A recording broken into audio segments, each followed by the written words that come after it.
Fight!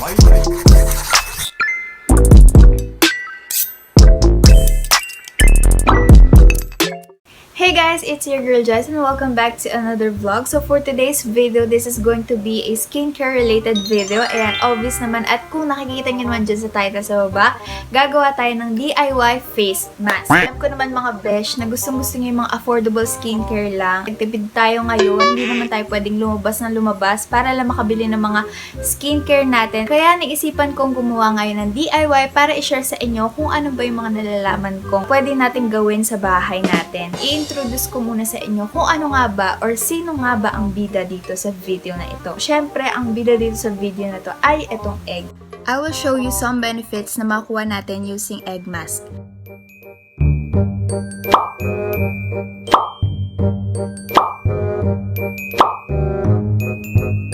So without further ado, let's get started.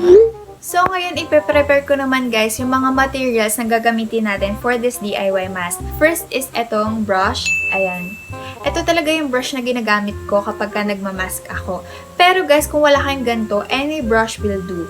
Ayan. Kahit anong brush guys, kahit yung mga luma nyong makeup brushes na hindi nyo na ginagamit, ayun, pwede yan guys. Wag lang yung mga sobrang maliliit, baka hindi na tayo matapos. Basta yung mga ganyan, kahit mga ganyang brush, pwede na yun. Next is etong bowl or mixing bowl, kahit anong lalagyanan, anything na pwede mong lagyan ng face mask nyo, pwede na yun guys. Next is tissue, kahit anong tissue paper, kahit anong tissue na available sa bahay nyo, basta malinis ha, basta malinis kasi ilalagay nyo yun sa mukha nyo, kaya dapat make sure na malinis yung tissue na gagamitin nyo. And then, last but not the least, syempre is etong egg. Itlog lang guys, sobrang affordable kahit sa kusina nyo, sa tindahan nyo, o sa boyfriend mo. So, ayun, egg ang last na kailangan natin dito sa ating DIY face mask. Pero, bago tayo magsimula, kailangan muna natin, guys, mag-wash ng face. So, yun yung pinaka-first step na kailangan natin gawin bago tayo mag-proceed sa ating pagmamask. Kasi kailangan natin i-make sure na wala ng product or any makeup na nakapatong or nakalagay sa ating mukha para mas ma-absorb niya yung mga ilalagay natin mamaya. So, what I'm gonna use is this one. Ayan. This is my all-time favorite cleanser, guys. Kasi kung napapanood nyo sa mga previous vlog ko, ito yung lagi kong ginagamit na cleanser. Since nung binili ko to at tinry ko to, guys, hindi ko na siya tinantanan. So, ito yung gagamitin nating pang-cleanse ng ating face. So, ayan, magki-cleanse muna tayo.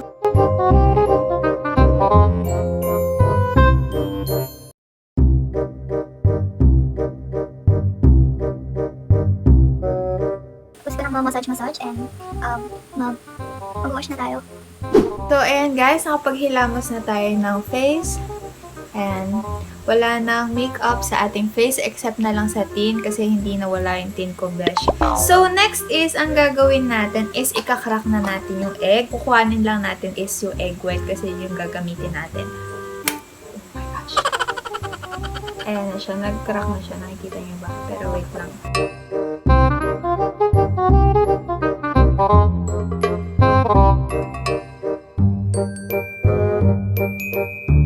Next is, haluin na natin siya.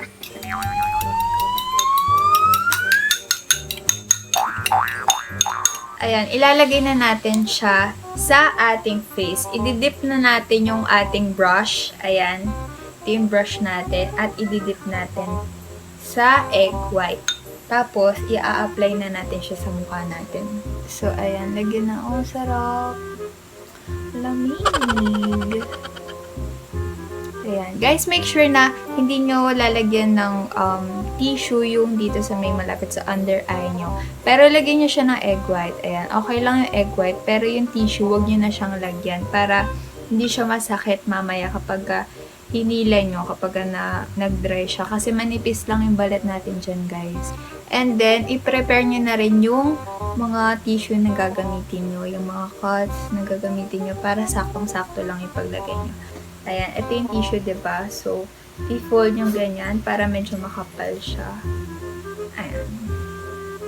Tapos, punitin nyo yung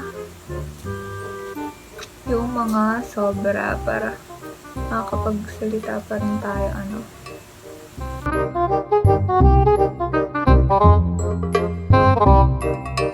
Lagyan muna natin bago natin i-clear.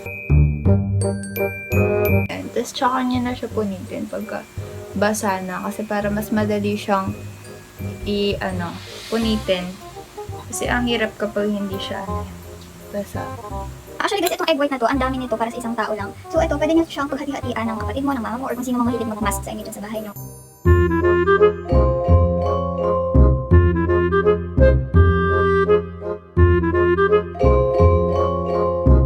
Huwag nyo na rin guys, lalagay nyo dito sa may upper lip. Okay lang yan kahit wala. Pero kayo, kung gusto nyo, kung ano mas prefer nyo. It's up to you guys, if gusto nyo lagyan dyan, or ayaw nyo, mahala kayo. Still no guarantee, and this one is easy, and my heart's falling apart, and there's no light to break out the darkness right now. Tumatawid mga aso. Bakit? Silip ang aking nanay.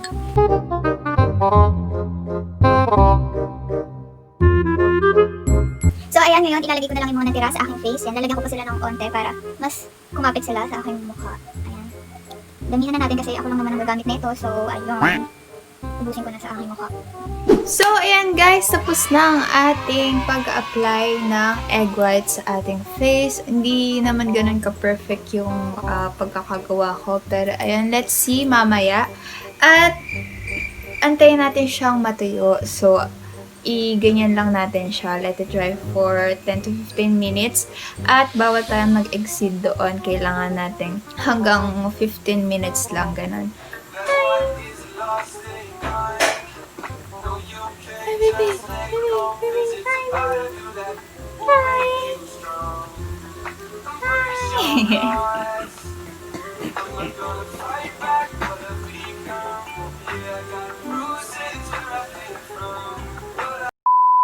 Hey guys, so I'm back.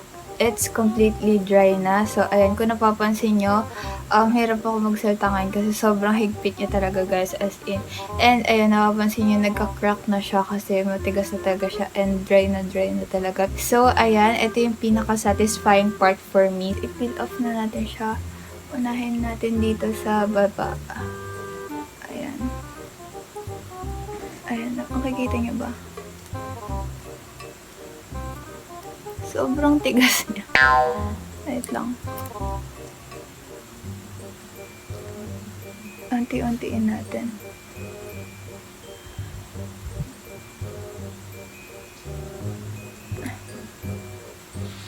Oh my God.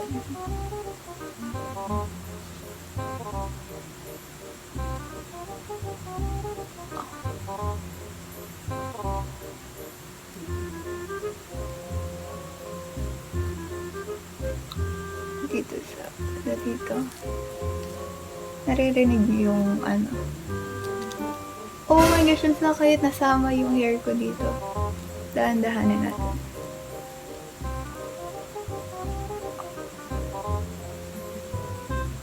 I-try natin tanggalin siya ng buo kung kaya natin. Pero kung hindi, edi hindi.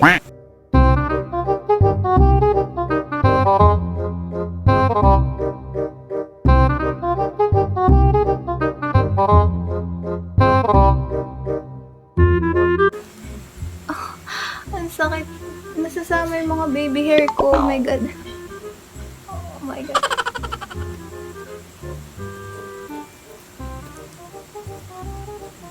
Ayan. Ayan na guys.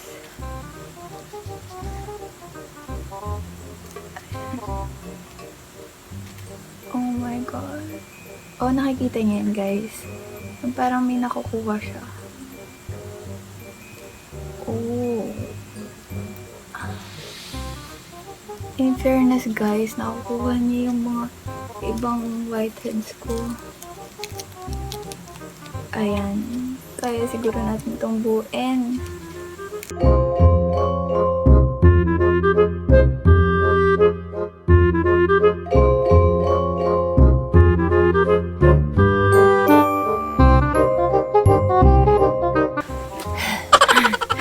So, ayan guys. So, ayan, meron pang mga residue ng ano. Tapos, meron pang mga egg white dito na Ayun yung mga parts na hindi natin nilagyan ng tissue, guys. Yung mga egg white lang yung nilagay natin. So, hihilamusan na lang natin yan.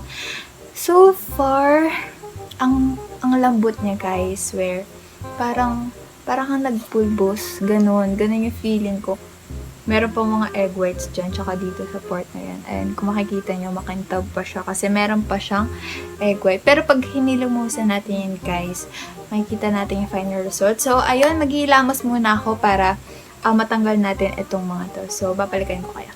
So, hi guys, ayan na yung result niya. Nakapaghilamos na ako and tap water lang yung ginamit kong pang tanggal ng mga ibang residue na naiwan sa ating face.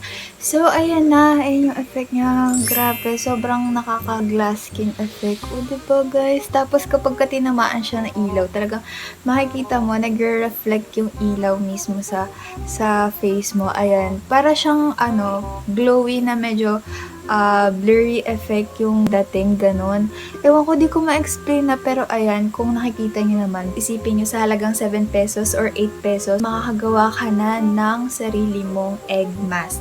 So yun, napaka-convenient niya, lalo na if low budget kayo. At sobrang safe niya gawin, guys, kasi all natural yung ginamit natin. So ayun, I super duper recommend this egg mask kasi sobrang effective niya talaga, guys. And kung ako sa inyo, tinatry ko na to at bumibili na ako ng itlog dyan sa tapat nyo, diba?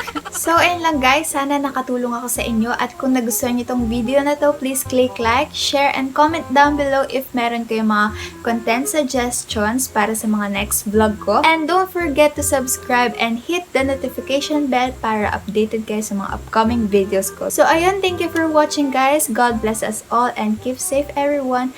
Bye!